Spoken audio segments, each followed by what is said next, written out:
Was geht ab, Agents? Ich bin's wieder, Goken. Willkommen in einem weiteren Video zu Division 2. In diesem Video präsentiere ich euch ein optimal ausbalanciertes Hybridbild. Ihr erreicht mit eurer Waffe und euren Fertigkeiten einen sehr hohen Schaden, mit dem heroische Missionen quasi zum Selbstrunner werden.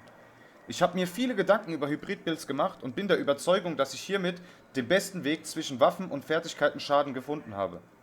Wenn euch dieses Video gefällt, würde ich mich über einen Klick auf den Subscribe-Button sehr freuen. Und falls ihr mich auch mal live sehen möchtet, dann folgt mir einfach auf Twitch. Den Link findet ihr in der Beschreibung. Jetzt aber weiter mit dem Bildguide. Das Hybridbild spielen wir mit der Techniker-Spezialisierung. Wie ich hörte, lieben Sie Gadgets. Dann werden Sie auch diesen Prototypen mögen.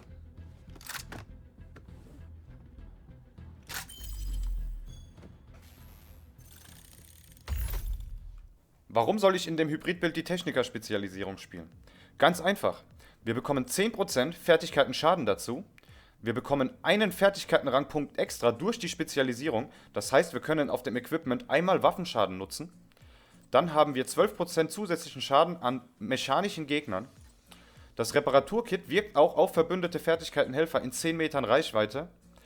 Und auch ganz praktisch, wir bekommen die EMP-Granate. Bei allen elektrischen Fähigkeiten im betroffenen Gebiet werden mechanische Gegner für ein paar Sekunden außer Gefecht gesetzt. Vergesst aber natürlich nicht hier das Sturmgewehr auszuskillen. Somit haben wir nochmal 15% mehr Schaden auf unserer Waffe. Unser Hybridbild ist folgendermaßen aufgebaut. Selbstverständlich benutzen wir die Kondensator, das exotische Sturmgewehr, das wir im Summit bekommen, wenn wir 5 Herausforderungen abgeschlossen haben. Egal welchen Schwierigkeitsgrad ihr wählt, ihr bekommt, nachdem ihr 5 Herausforderungen abgeschlossen habt, diese Waffe zu 100%. Die hat Sturmgewehrschaden, Rüstungsschaden und Lebensenergieschaden. Das Talent Kapazität eignet sich besonders gut für Hybridbuilds, denn hiermit können wir unseren Fertigkeitenschaden und unseren Waffenschaden erhöhen. Durch das Treffen von Gegnern werden Stapel bis zu einem Maximum von 40 gebildet. Jeder Stapel gewährt 1,5% Fertigkeitenschaden. Bei maximalem Stapel haben wir 60% Fertigkeitenschaden extra. Nach 5 Sekunden verfällt ein Stapel pro Sekunde. Für jeden Fertigkeitenrangpunkt auf unserem Equipment gewinnt man 7,5% Waffenschaden. Die Kondensator hat 10% Chance auf kritische Treffer, 30% Schaden durch kritische Treffer, 10% Waffenhandling und 11 Patronen zusätzlich im Magazin. Als Maske tragen wir eine Ceska Viroba Maske. Sie hat einen Fertigkeitenrangpunkt, den habe ich mir selbst draufgerollt. Hier haben wir Crit-Chance drauf, nochmal Fertigkeiten-Schaden und auch wieder Crit-Chance im Mod-Slot. Warum Ceska? Weil Ceska 10% Chance auf kritische Treffer gewährt und unser Waffenschaden somit nochmal enorm erhöht wird. Die Brust ist von Grupo Sombra. Sie gibt uns 15% Schaden durch kritische Treffer für unseren Waffenschaden. Hier haben wir Waffenschaden draufgelassen. Weil wir den Techniker benutzen, bekommen wir einen zusätzlichen Fertigkeitenrangpunkt. Das erlaubt uns, auf einem Teil in unserem Equipment Waffenschaden als Attribut zu rollen. Auch wieder Fertigkeitenschaden, Chance auf kritische Treffer und im Mod-Slot ebenfalls wieder Chance auf kritische Treffer. Das Talent ist Glaskanone. Jeder Schaden, den sie zufügen, ist um 25% verstärkt. Jeder Schaden, den wir erleiden, ist ebenfalls um 50% verstärkt. Warum Glaskanone? Glaskanone erhöht unseren Waffenschaden, aber auch unseren Fertigkeitenschaden. Mir haben im Livestream viele berichtet, dass das nicht mehr der Fall sein soll, dass Waffenschaden von das Glaskanone den Schaden nur noch auf die Waffe überträgt. Ich habe es selbst getestet und es funktioniert nach wie vor für beides, für unsere Waffe und für unsere Fertigkeiten. Aber nachdem ich euch das Ganze jetzt erklärt habe, werde ich euch das am Schießstand nochmal demonstrieren. Das Holster ist von Wyvernware. Hier bekommen wir beim ersten Bonus 10% Fertigkeitenschaden dazu. Wir haben Fertigkeitenrang und auch wieder Fertigkeitenschaden als Attribut. Und hier auch wieder Chance auf kritische Treffer für unseren Waffenschaden. Die Handschuhe sind improvisierte Handschuhe, die wir uns selbst an der Fertigungsstation herstellen können. Hier haben wir auch einen Fertigkeitenrang, 12% Schaden durch kritische Treffer, ebenfalls wieder 10% Fertigkeitenschaden und auch wieder im Mod-Slot Schaden durch kritische Treffer. Die Knieschoner sind von Fenris Group. Hier bekommen wir 10% Sturmgewehrschaden für unsere Waffe. Hier habe ich mir einen Fertigkeiten-Rangpunkt draufgerollt. Wir haben Fertigkeiten-Schaden und Schaden durch kritische Treffer als Attribute auf den Knien. Als Rucksack habe ich mich für den Memento-Rucksack entschieden. Er eignet sich ebenfalls ideal für ein Hybridbild. Wir bekommen Waffenschaden, wir bekommen Rüstung und wir bekommen einen zusätzlichen Fertigkeitenrangpunkt. Also bekommen wir hier insgesamt 22,5% Waffenschaden dazu, weil der Fertigkeitenrangpunkt nochmal 7,5% Waffenschaden gewährt. Im Mod-Slot habe ich wieder Schaden durch kritische Treffer. Durch das Talentkill bestätigt bekommen wir Waffenschaden und Fertigkeitenschaden dazu. Für jede aufgesammelte Trophäe, die wir bekommen, wenn wir einen Gegner getötet haben, erhalten wir 300 Sekunden lang 1% Waffenschaden und 1% Fertigkeiteneffizienz. Fertigkeiteneffizienz ist ebenfalls Fertigkeitenschaden. Und on top bekommen wir auch noch 0,1% Rüstungsregeneration. Bei vollem Stack haben wir 30% Waffenschaden, 30% Fertigkeitenschaden und 3% Rüstungsregeneration. Für 300 Sekunden. Also sehr, sehr stark und ideal für Hybrid-Builds. Wir haben Fertigkeiten Rang 6 und kommen auf folgende Werte. Unsere Waffe macht 93.000 Schaden, wir haben 60% Chance auf kritische Treffer und 138% Schaden durch kritische Treffer. Das Ganze spielen wir mit der Stürmerdrohne und dem Geschütz. Nochmal ganz kurz zusammengerechnet, wir haben 60% Chance auf kritische Treffer, 138% Schaden durch kritische Treffer und erreichen bei maximalen Stapeln auf unserem Rucksack und unserer Waffe einen Fertigkeitenschaden von 180%. Das Ganze mit Fertigkeiten Rang 6 und dass Glaskanone immer noch Schaden auf Fertigkeiten macht, das zeige ich euch jetzt am Schießstand. Wie ihr sehen könnt, habe ich Glaskanone als Talent auf der Brust. Ich benutze mein Geschütz und erreiche einen Schaden von 134.382. Das scheint im ersten Moment nicht viel, aber wir dürfen nicht vergessen, dass wir durch die Waffe und durch den Rucksack nochmal 90% Fertigkeitenschaden dazu bekommen. So, jetzt wechsle ich mal das Talent auf meiner Brust aus und nehme jetzt einfach mal hier eine Fenrisbrust mit dem Talent vernichtend, die überhaupt keine Auswirkungen auf den Schaden unserer Fertigkeiten hat. Lege das wieder hin, das Geschütz, und habe nur noch einen Schaden von 101.000. Also wir sehen, Glaskanone funktioniert nach wie vor immer noch auf unseren Fertigkeiten. Aber viel interessanter ist es zu wissen, wie dieses Bild in Aktion aussieht. Deshalb würde ich sagen, mal ganz schnell in eine Mission.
Abtrünniger Agent eliminiert.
Systemfehlfunktion.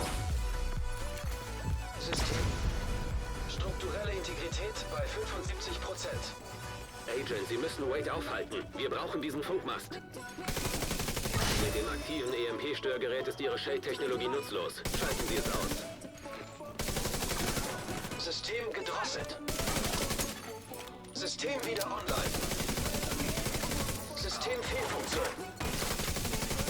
System reaktiviert. Er bewegt sich. System unterbrochen.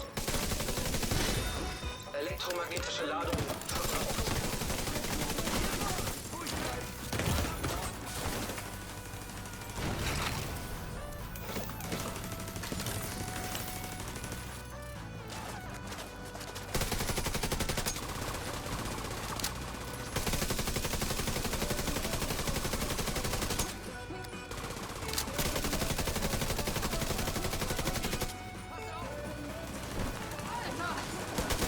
Scheiß Division! Haltet sie von mir fern!